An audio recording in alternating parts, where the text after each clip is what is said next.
नमस्कार. महाराष्ट्रातील सर्व जिल्ह्यातील ग्रामपंचायत पासून जिल्हा परिषदेच्या व महानगरपालिका पर्यंतच्या शेताच्या बांधापासून उद्योगाच्या उलाढालीपर्यंतच्या प्रत्येक बातमीचा आढावा सर्व जिल्ह्यासह छत्रपती संभाजीनगर जिल्ह्यातील फक्त सूर्य वार्ता न्यूज चॅनेलवर. वळूया पुढील ताज्या बातमीकडे. रांजणगाव शेणपुंजी येथे उघड्यावर कचरा टाकणाऱ्यावर दंडात्मक कारवाई. मुख्य रस्त्यावर गेल्या अनेक महिन्यांपासून उघड्यावर कचरा टाकला जात होता.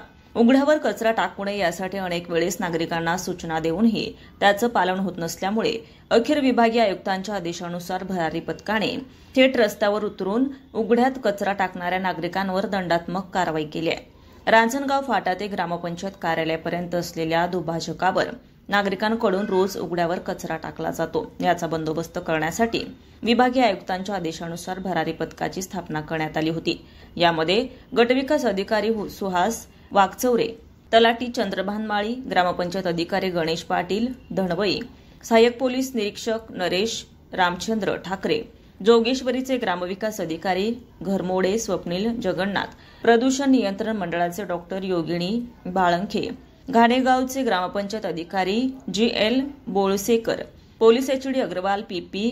तमलवाड, एटी मनोरे आदींचा या भरारी पथकात समावेश होता. या पथकाने आज ग्रामपंचायत कर्मचाऱ्यासह रांजणगाव फाटा, कमळापूर फाटा, गांधीनगर, देवगिरी कॉलनी, ग्रामपंचायत कार्यालयासमोर विविध पथके नेमून उघड्यावर कचरा टाकणाऱ्या 50 पेक्षा जास्त नागरिकांवर दंडात्मक कारवाई करत जवळपास 29,500 रुपयांचा दंड वसूल केलाय.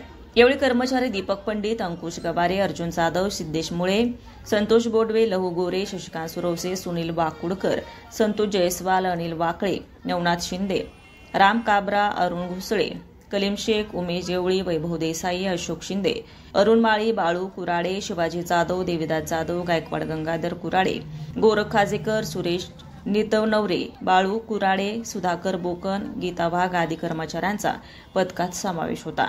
सूर्यवार्ता न्यूज, महेंद्र तुपे, वाळूज, महानगर.